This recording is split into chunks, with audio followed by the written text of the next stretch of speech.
साथियों, आज हम लोग चर्चा करेंगे कि धान की खड़ी फसल में खरपतवारों का नियंत्रण किस प्रकार से किया जाए। जैसा कि आप सभी जानते हैं कि जब धान की फसल में खरपतवारों की बहुत बड़ी समस्या है, लेकिन अब उनका निदान खड़ी फसल में हम आसानी से कर सकते हैं। उसके लिए अनेक उपाय हैं। आप लोग देख रहे होंगे कि जब वर्षा कम होती है तो खरपतवारों का प्रकोप और ज़्यादा तेजी से खेतों में होता है। जब पानी खेत सूखे रहते हैं तो खरपतवार तेजी से पनपते हैं। तो खड़ी फसल में खरपतवार के नियंत्रण के लिए कुछ यांत्रिक विधियां हैं। जैसे कुछ यंत्र आते हैं। अगर लाइन से हमारी फसल रोपाई की गई है या साराई पद्धति से रोपाई की गई है तो उसके लिए कोनो वीडर नाम का एक यंत्र आता है, जिसको हम जब खेत में कीचड़ रहता है तो उसी बीच में लाइन के बीच में किसान चला देते हैं और जो है उसमें जो भी घास रहती है वो उसी मिट्टी में कीचड़ में मिल जाती है, मिलकर खाद बन जाती है और फसल जो है वो हमारी खरपतवार मुक्त हो जाती है। लेकिन अगर खरपतवार बड़े हो गए या उसमें लाइन से नहीं है तो उसमें हमको जो है, अगर हमारी फसल सीधी बुआई की है या रोपाई की है तो 15-20 दिन के बाद उसमें अनेक प्रकार के खरपतवारों का जमाव दिखाई पड़ने लगता है। उसमें ज़्यादातर खरपतवार जो है सकरी पत्ती के होते हैं और कुछ जगहों पर चौड़ी पत्ती के भी खरपतवार कुछ दिखाई देते हैं। तो सकरी पत्ती के खरपतवार के नियंत्रण के लिए सबसे अच्छा जो रासायनिक उपचार है वो बेस्पारी सोडियम के द्वारा किया जाता है, जिसको इसके कई ब्रांड आते हैं, कई कंपनियां अपने उसे विभिन्न नाम से बनाती हैं और सबसे पॉपुलर जो इसका ब्रांड है वो नामनी गोल्ड के नाम से आता है। तो ये बेस्पारी सोडियम 10% की जो है दवा की 200 मिलीलीटर मात्रा को प्रति हेक्टेयर की दर से 500 लीटर पानी में घोल बनाकर छिड़काव कर देते हैं।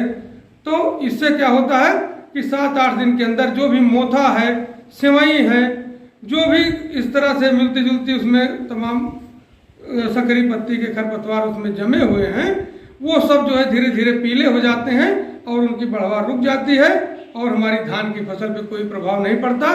फसल ऊपर निकल जाती है और फिर हमारी जो फसल पर उसका कोई प्रभाव नहीं पड़ता।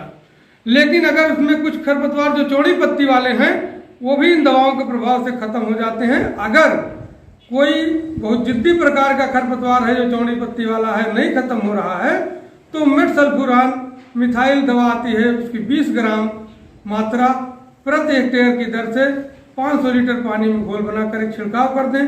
अगर ये दवा अनुपलब्ध है तो 2,4-D इथाइल जो 38 EC में आता है लिक्विड फॉर्म में, इसकी 2.5 लीटर मात्रा 500 लीटर पानी में घोल बनाकर प्रति हेक्टेयर की दर से छिड़काव कर देते हैं। तो जो भी चौड़ी पत्ती के खरपतवार होंगे, किसी भी प्रकार के होंगे, वो नष्ट हो जाएंगे। आपकी धान की फसल जो है खरपतवार से मुक्त हो जाएगी।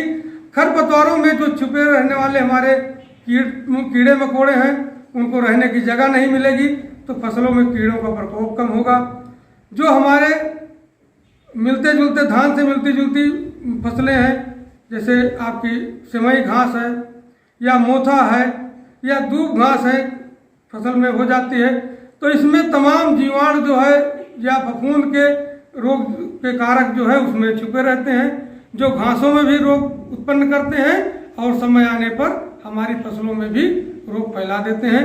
तो उनको जो छुपने की जगह है, उनको जो रुकने की जगह है वो खत्म हो जाती है और हम फसल को जो है रोग खरपतवार विहीन कर देते हैं, जिससे कम से कम रोग कीट का भी प्रकोप होता है और ज़्यादा से ज़्यादा हम उत्पादन प्राप्त करते हैं।